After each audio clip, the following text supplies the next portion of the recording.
One of the rarest weather patterns of the entire year is coming to the United States, which is about to shatter even more temperature records across most of the United States, where temperatures will fall as much as 20 to 30 degrees below average, including areas like the Midwest, the Ohio Valley, and up and down the East Coast as we go into this week. Additionally, severe weather could make a return over the next 7 to 10 days. On top of that, the tropics may heat up as we go into mid to late September. So in today's forecast, we're going to break down exactly what you need to know about the weather that'll be impacting the United States over the next 7 days. And we'll begin with what's happening across the country today. And right now, things are still fairly quiet for most of the lower 48. Back along the East Coast, we haven't seen much in the way of severe weather or really even tropical activity for the last several days. However, if you're back over in the Great Plains, this is a corridor that we still have a continuation of showers and thunderstorms. We actually had some severe weather impact the Texas Tech football game yesterday, and that is something that will continue to keep an eye on today as well, for the threat for some severe weather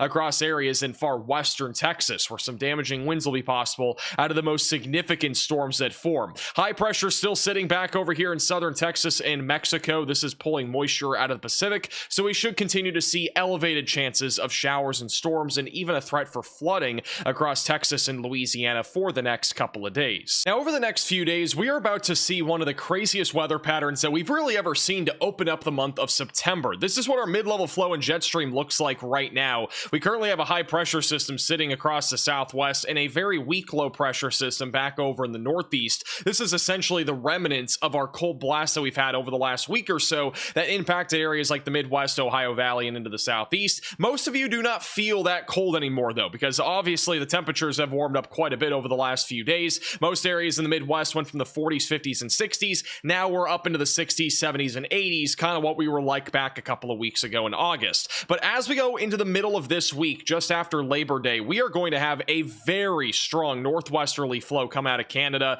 and a huge low pressure system sitting over the Great Lakes. This is one of the most intense low pressure systems that you'll really ever see in the mid-level flow in the month of September, especially for being the first 5 days of September. This is just bonkers. I mean, again, this is just shocking to say the least. We do not see stuff like this very often in the month of September. This is a weather pattern that we would typically see in October. In most cases, November is more typical for something like this. So we are going to have very strong northwesterly flow coming out of Canada and northerly flow. This is going to allow for a very cold pocket of air to essentially crash into the Great Plains and also the Ohio Valley, and that's going to loop around this low pressure system, which means very cold weather is going to be looping all around this low pressure system, and a lot of areas in the Midwest and the Ohio Valley will feel this. Now, if you're back over along the Gulf Coast, I don't think we're going to feel as much of this, but it should still at least reach down there to the point where we do see at least a small drop in temperatures for those areas. Eventually, as we go into the following week, so as we go to the second week of September, things start to get a little bit more uncertain, but the GFS model has been hinting that we could start to see troughs moving over the Rockies again, and if this were to happen, we could see the return of severe weather. Now, it's about to get really cold across much of the United States, as we are anticipating one of the most intense cold blasts that we've seen in the month of September in a long time. The last time we saw something like this to begin September was back about 10 years ago, back in 2013 and 2014. We had something similar to this, where we had a very intense cold blast move into areas like the Midwest and the Ohio Valley, and this is going to drop temperatures by upwards of 20 to 30 degrees, so get ready for very cold weather across these areas. Our wind chills will actually dive into the 20s and 30s for parts of Minnesota and Wisconsin, and below freezing temperatures are going to be a possibility. I do anticipate frost being a concern over the Wednesday and Thursday timeframe in those areas. By Friday and Saturday, that low pressure system is going to once again intensify, so there will be a brief period of weakening, but it will intensify again as we go closer to Friday and Saturday, where more intense cold air is going to be coming right out of Canada, and this is going to feed across areas like the Dakotas and all the way back into the Ohio Valley. Temperatures will continue to be around 20 to 30 degrees below average in some spots, and by the time we go into Wednesday and Thursday, we could have as many as 30 record-breaking low temperatures in these areas. That is exactly how cold it is going to get. Eventually, as we go into the second week of September, that cold air should be lingering across most of the Great Plains and also back through the Northeast, and then beyond this period, things become more uncertain. But that warm weather that we were initially thinking a couple weeks ago would happen to begin September does not look likely at all for most of the country. The only areas that are going to be above average for temperatures will be back over to the west of the Rockies and then also along the Gulf Coast of the United States. But even then, temperatures around or just below average still appear possible, especially back over in the southeast over the next 7 days. Now let's talk more about the temperatures over the next several days, beginning with today, which the temperatures across the country back over in the northern plains only in the 60s for most areas for highs, back along the Gulf Coast and also across the southern plains in the 80s and 90s. As we go into Monday morning, temperatures will fall into the 50s and 60s for most of the Great Lakes and back into the northeast, but really the big difference is as we go into Wednesday and Thursday. That's when this cold air is really going to be felt. Wednesday morning, we're going to start to see temperatures dive into the 40s across northern Minnesota and the Dakotas. High temperatures for a lot of these areas will not be very high. I mean, this is one of the things that I think is what is going to be broken over the next few days, is that our high temperatures are actually going to be at their lowest points for daily records across areas like northern Wisconsin and Minnesota on Wednesday, with most areas not getting out of the 40s, which is pretty rare for this time of the year. On Thursday is basically going to be the same story. Iowa, Minnesota, and even the Dakotas, we're going to fall into the mid to upper 30s and low 40s. We will likely see some areas below freezing as well in some select locations, which we'll dive more into specifics in our next forecast, talking all about exactly who will be seeing freezing temperatures. But basically be ready for that possibility on Thursday for anywhere that I just circled, the Midwest and the northern plains. As we go into Thursday afternoon, temperatures will barely get out of the 30s back over northeastern Minnesota near Duluth and also the upper peninsula of Michigan. However, back over in Texas, these are the actual temperatures. We are going to be in the 100s on the very far southern side here of that trough. And then as we go into Friday and Saturday, this cold weather is going to continue. We could even see some freezing temperatures make their way into areas like Nebraska as well on Saturday. So that'll be something to keep an eye on. But generally speaking, this is going to be one of the coldest stretches of weather that we have seen in a long time across the United States. Now, the actual feel-like temperatures, which factors in the wind chill, are actually going to be colder as we go into Wednesday and Thursday. Many areas will feel as low as the 30s across areas in the far northern plains and the upper Midwest, but Thursday morning should be the coldest morning of the entire week for Minnesota, Iowa, and even back into Wisconsin. Most areas will feel like the upper 20s and low 30s, so you'll likely need a jacket, especially back over near the Twin Cities on Thursday. Friday doesn't look a whole lot different. It should be slightly warmer on Friday, and then Saturday is when that reinforcement of cold air will come out of Canada,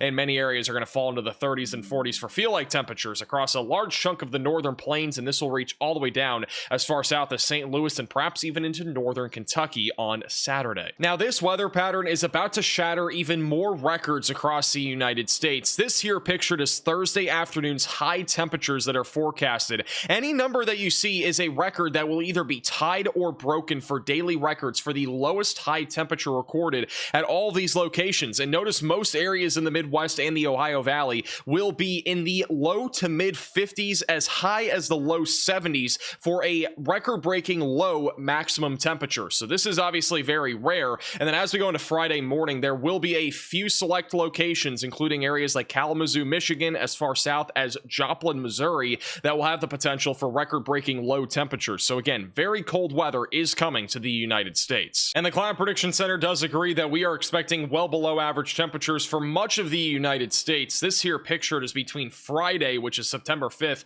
all the way through Tuesday, September 9th. It is likely going to be below average for temperatures anywhere east of the Rockies. However, if you're over in Florida, above average temperatures are going to continue. Unfortunately, I'm in Florida and I will also be battling the heat. We have no relief on the way, unfortunately, even though a lot of the United States, including the Midwest and the Ohio Valley, will be feeling very cold for the next 7 to 10 days at least. Now, another thing I do want to talk about is the flooding potential across the southern plains over the next couple of days. We are expecting a slew of showers and thunderstorms throughout the daytime today from Tulsa, Oklahoma, all the way back towards San Antonio and Austin in Texas. These are going to be pop-up showers and storms. Some of them will be slow moving, which could lead to localized flooding. On Monday, we're dealing with the same story for many areas across the southern plains, with scattered to numerous showers and thunderstorms being a possibility. So be prepared for the potential for some localized flooding, especially back over around Oklahoma City. Northeast Texas as well will likely have some locations around 3 to 6 inches of rainfall when this event is all said and done, but a general widespread anywhere from 1/10 of an inch of rainfall up to 3 inches of rain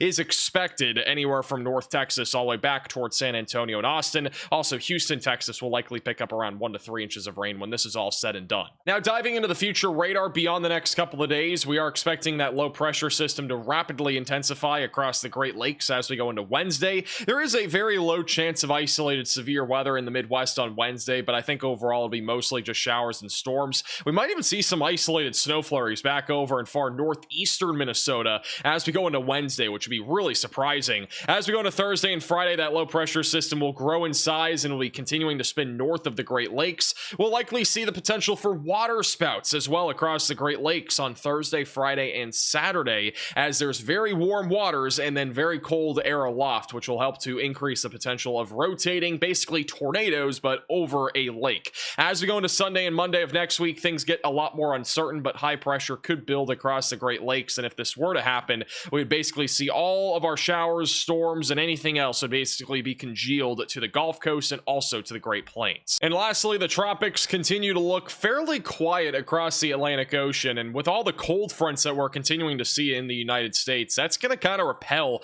any sort of tropical systems from even getting near the lower 48, at least for the next 7 to 10 days. However, we are watching this little area coming off the coast of Africa over the next couple of days for possible development that'll be eventually moving off to the west, trying to go towards the Lesser Antilles, possibly in about 10 days or so. Again, no imminent threat to the United States if it were to form into something, but as of now, again, the tropics are very quiet. I do think that'll change during the middle and end of September, but for now, enjoy the quieter tropics. Obviously, that could definitely change though here soon. And as always, thank you all so much for watching today's forecast. If you are new to the channel, make sure to subscribe down below. Our next forecast will be on Monday or Tuesday, so stay tuned and we'll see you guys all again in the next video.